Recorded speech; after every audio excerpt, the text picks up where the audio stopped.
In today's declining marketplace, which collector cars are bucking the trend?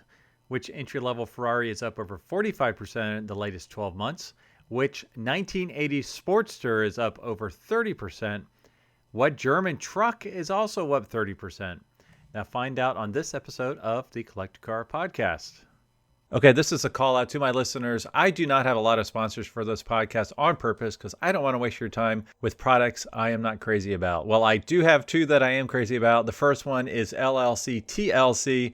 This is where you can save money on your car registration. Every year, you can set up a Montana LLC and pay no sales tax on your vehicle purchases, which is really amazing. Now, you can also permanently register your classic cars in Montana to avoid any annual renewal fees. And as your registered agent, LLC TLC will handle everything for you, so you never have to step foot in Montana to take advantage of this incredible offer. Now, as a listener of this podcast, they are offering 30% off your entire package. Now, to get this, simply go to llctlc.com/classic or mention this podcast when you call them directly. My other big sponsor of this podcast is Euro Classics out of Dayton, Ohio. Now, that's Euro Classic with an X.com. If you want to reach them in person, you can reach them at 937-299-1311. Now, this is where I get all of the work done on my Porsche. I just had my GTO in there. My Mustang's been in there. It is the place to go if you want awesome service at an extremely competitive price. So when you go there, just ask for Dale and tell him that I sent you. All right, first for a couple updates. I am speaking in Dallas as you listen to this. This is a fun event at a couple different collector car locations. And I am speaking about valuation trends, market trends, the GTO sale, some of my thoughts on what cars the next generation is trying to pursue that will go up in value in the future. So if you have a cool car place that you would like for me to speak at, please shoot me a note, GStanley at RM Sotheby's or Greg at the Collector Car Podcast. I would love to meet you in person and share some of my fun stuff from this podcast. All right, next we are looking for consignments for the big Monterey sale coming up in August. Now we also will be looking for cars for Hershey in October. So if you have cars for either one of those auctions, please feel free to reach out to me. It's really difficult to get into the Monterey sale. So if you have something really special, I'd love to talk to you about it. Now, Sotheby's Motorsports has taken off online sales. Now, this is mostly for quote-unquote used supercars in the price point of $100,000 to $1 million. You can definitely check that out. They have some great cars coming up for sale. All right, let's move on to this episode here. So I'm going to talk about 18 cars that have appreciated in the last 12 months, even though a majority of the market has not or has remained flat. Now, I will say most of these cars, for valuation purposes, all of these cars are in number 2 shape. Now, this is not complete. This is just a few that I saw that I thought were interesting. Now, what's really interesting are the generations, the decades that are being represented here. So of the 18 cars, we have 6 that are from the 1970s and 5 that are from the 1980s, and the remainder are from the 1990s and the 2000s. So who says there's a generation shift going on out there? I say that there definitely is. The first car I'm featuring on this episode is a 1974 BMW 2002 Tii. Now, the example I'm showing on the website on the YouTube is the Lux, LUX version. Now, latest 12 months, these are up 4.8%. Average price in number 2 condition is $68.1 thousand. Now, what's interesting, it is up 4.8% in number 2 condition. In number 4 condition, fair condition, they're actually down 17%. The 2002 is perhaps the most famous of BMW's new class line, and it revitalized the Bavarian automaker's historically underwhelming international reputation. The world was captivated by the 2002's attractive blend of power, agility, and style, in addition to its reasonable price tag. 2002s were offered in 2 varieties in the U.S., the single-carbed 100 horsepower base 2002 and the uber sporty 2002 Tii. Both were powered by a 2-liter single overhead cam straight 4, but the Tii added mechanical fuel injection to wring out 130 horsepower. Other variations included the Cabriolet Targa, a 3-door touring model, a twin carbureted Ti, and a rare turbo, all intended for European consumption only. Okay, the next car for this list is the 1975 BMW 3.0 CSL quote-unquote Batmobile. Now, over the last 12 months, these are up 12.7%. Average number 2 price is $496,000. These are absolutely stunning, beautiful cars. When BMW launched its two-door, six-cylinder CS line of sports coupes in 1968, internally designated as the E9, only the badge on the nose and the twin kidney bean grille resembled BMW's other two-door sport coupe offerings, the 2002. With straight 6 power and displacements ranging from 2.5 to 3.5 liters and a longer, leaner, more agile outside appearance, the CS lineup spoke to a different buyer. Tops among the various CS cars in terms of performance and desirability was the 1972 3.0-liter CSL. Following several years of development and modest racing success in the European Touring Car Championship, with various iterations of the CS, the CSL for Coupe Sports Lightweight was created as a homologation special, a hot rod aimed straight at the racetrack. Very, very cool, very, very beautiful car. All right, next of my 18 cars that is appreciating this year is this, the 2007 Cadillac XLR V. Now, latest 12 months, they're at 5.1%. Average number 2 price is $55,800. These are beautiful cars based on the Corvette chassis and drivetrain, but it retains, I believe it's the Northstar V8. Beautiful angular cars that have really started to take off recently. Now, when you get these, be sure it has complete servicing on the engine, as sometimes those Northstar V8s can be a little temperamental. All right, next is the 1978 Chevrolet Corvette Silver Anniversary. Now, I drove one of these recently, and I really enjoyed it, much more so than I thought I would. Up 5.3%. Average number 2 price just under $30,000. The Chevrolet Corvette celebrated its 25th anniversary in 1978 and was chosen to pace the Indy 500. Chevrolet car sales rose in total to just over $2.4 million, and just under 47,000 of those were Corvettes. The base price had risen to just over $9,300, but Chevrolet also offered an Indy 500 pace car replica for a whopping $13.6 thousand. Wow, that's a lot. That's $4,300 more than the base Corvette. These 1978 Corvette pace cars had two-tone silver and black paint, their own number sequence, and white letter tires. Now, in all honesty, I did not look up the pace cars for this podcast. I was focusing on the silver anniversary, of which just over 15,000 were built. The 1978 model was modified significantly with a fastback rear window like the C2 Corvette of the mid-1960s. It did not open, but there was more room behind the seats and a retractable cover for shade. The instruments were redone in a square style and a glove box added. New door panels introduced bolt-on armrests instead of molded ones. All right, next for the 18 cars that are appreciating this year, the 1982 Datsun 280ZX, latest 12 months, up 8.3%.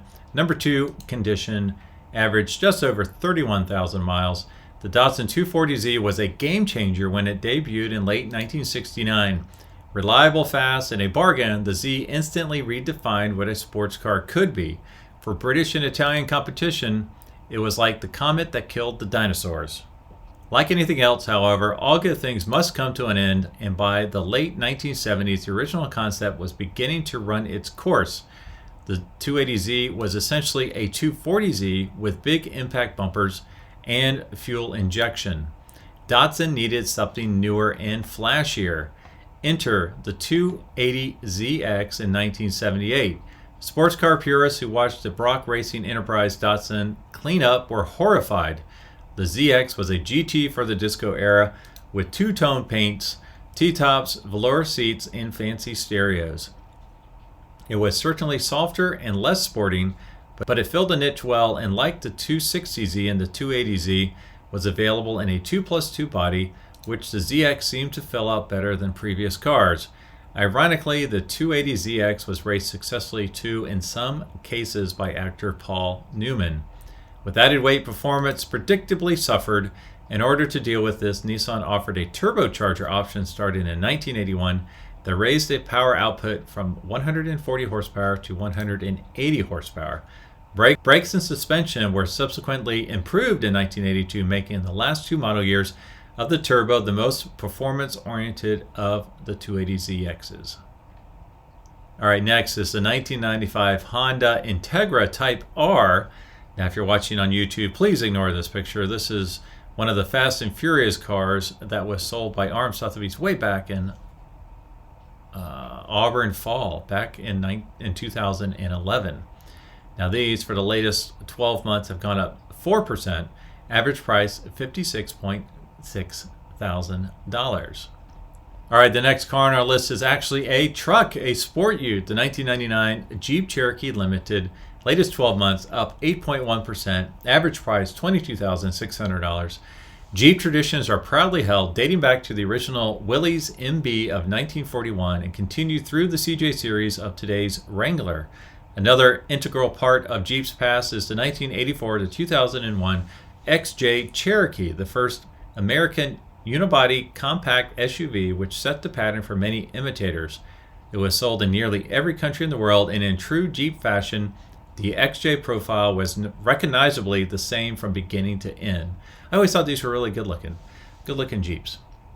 The Limited was offered from 1987 to 1992, and again from 1998 to 2001. It included most power and luxury options, including air conditioning.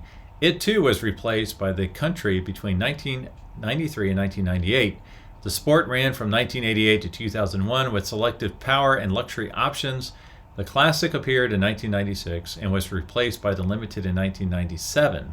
The final Cherokee models were the Freedom in 2000 and 60th Anniversary in 2001, both of which were based on Sport model options.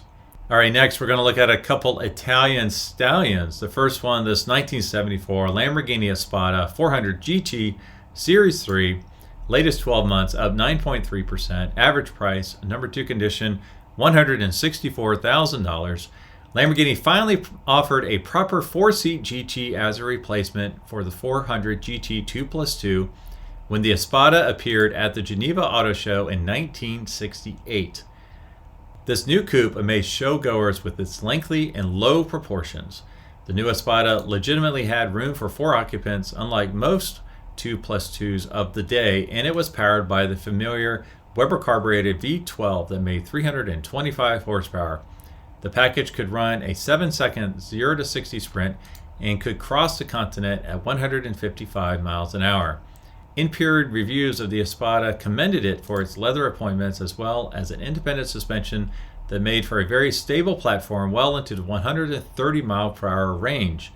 It was the perfect conveyance for shortening the journey between cities in Europe. I always thought these were really cool, beautiful in a weird and quirky way.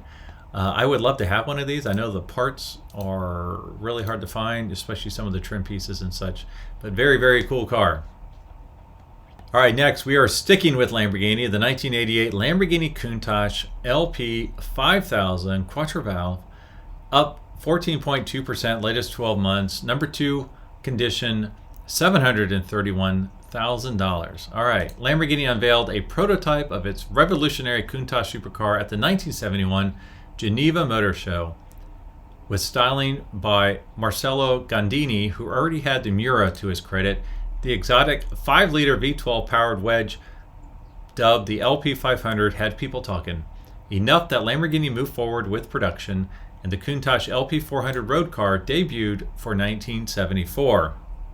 Lamborghini revised the Countach for 1985 with the introduction of the LP5000 SQV, which stood for 4 valves per cylinder. Engine size increased slightly to 5.1 liters, and U.S. cars were fitted with a Bosch K Jetronic fuel injection system, which apparently was pretty horrible. As a result, the new car produced 420 horsepower. Euro cars kept their 6 Weber carburetors and delivered 455 horsepower. So that's a common swap on these cars, is put the Euro carbs on it. No increase in power could outshine the stuck-on front impact bumper, however. Also new were rocker panel air intakes to the rear brakes.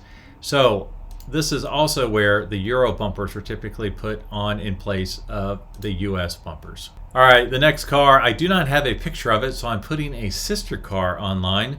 The next car is the 2010 Lotus Exige. Now, I don't have a picture of this car, so if you're watching online, I have a Lotus Elise, which is absolutely beautiful.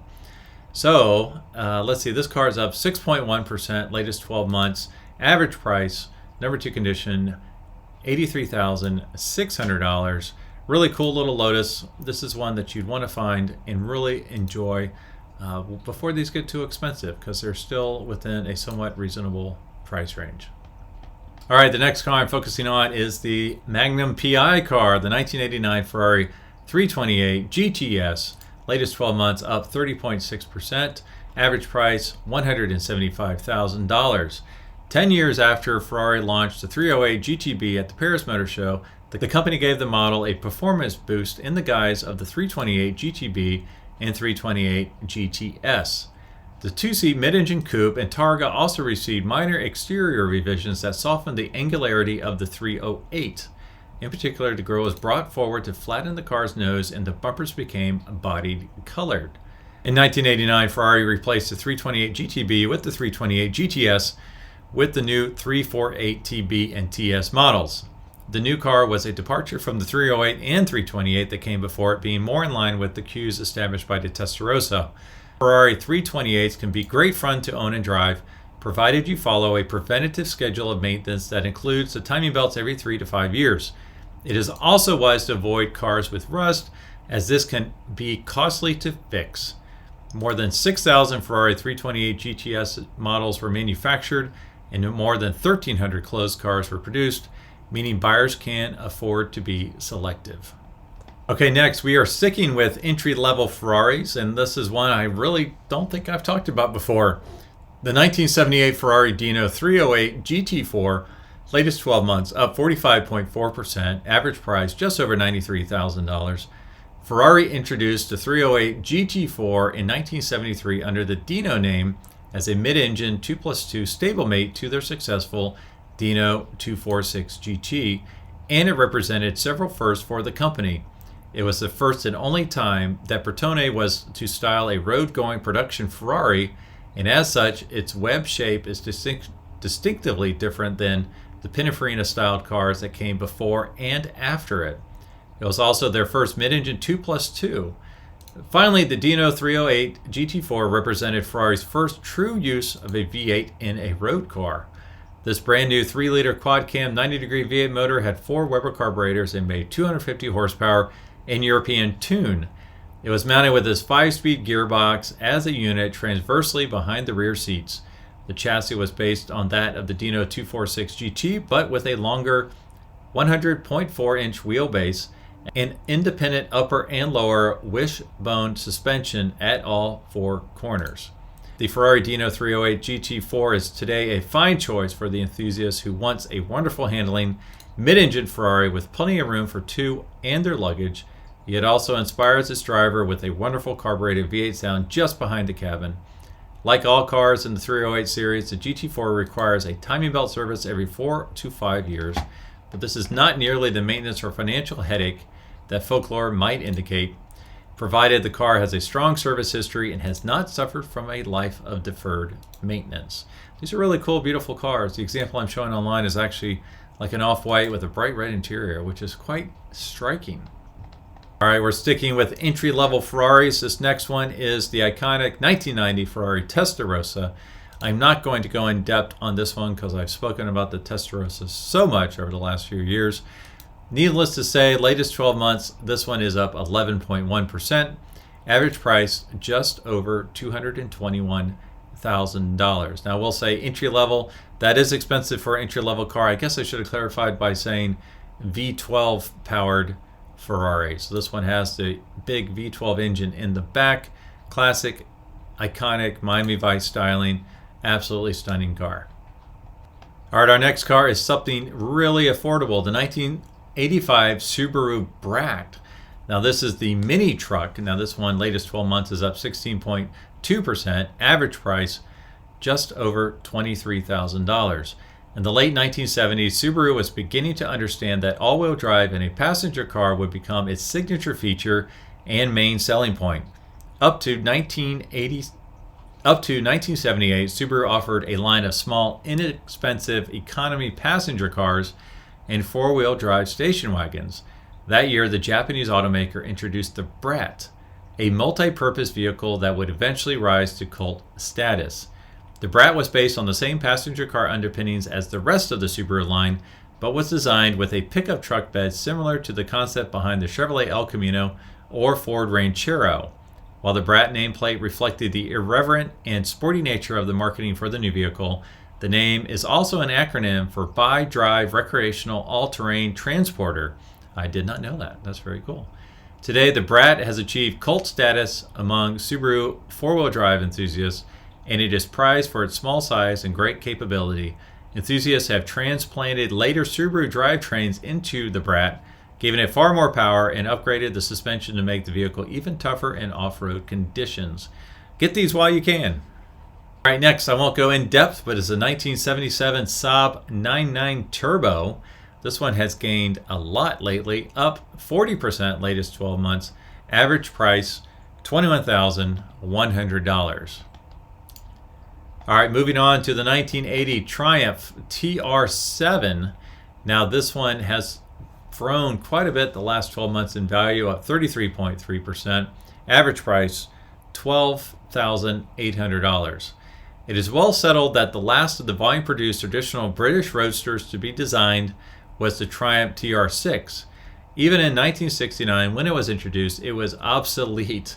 Magazines like Road and Track clamored for better, newer sports cars with modern engine, chassis, and unibody construction. Cars that would finally dispense with antiquated features like lever-action shocks and feeble heaters.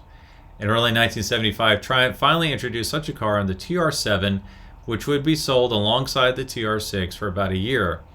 Dubbed in ads as the shape of things to come, the TR7 was the most extreme example of the wedge then style. The TR7 was the most extreme example of the wedge style then in vogue. Legend has it that the original design was sketched on a cocktail napkin by stylist Harris Mann. Perhaps the most unsuccessful portions of the design were the notchback roofline of the coupe and the upswept character line on the side. Triumph TR7 suffered the usual rust issues, though not to the extent of earlier TRs. The four-cylinder engine had head gas troubles as well. From a parts support standpoint, despite low survivorship, spares aren't as difficult to locate as one might expect. That's actually pretty funny. All right, two more cars to go, both VWs. All right, the first one, 1990 VW Corrado. Latest 12 months up 28.6%. Average price $22,500. In 1990, Volkswagen brought out the Corrado, which was marketed as VW's first full-blooded sports car. The new Corrado replaced the outgoing Cherokee and was outwardly very similar to that car. The new Corrado maintained the front-wheel drive and basic hot hatch sport compact design that VW had used for the Rabbit, Cabriolet, and Scirocco since the mid-1970s, but added a supercharged and fuel-injected 1.8-liter G60 engine good for 158 horsepower and 166 pound-feet of torque. For the initial model year, only a 5-speed manual transmission was available on this car. All right, ironically, the last car I'm going to cover is the predecessor to that car, the 1987 Volkswagen Scirocco 16-valve. I won't go into depth on this one, but latest 12 months, it is up 27.6%. Average price, $39,300. Well, as always, thanks for watching. Thanks for listening. I appreciate your support. Please share with your friends, and I will talk to all of you next week.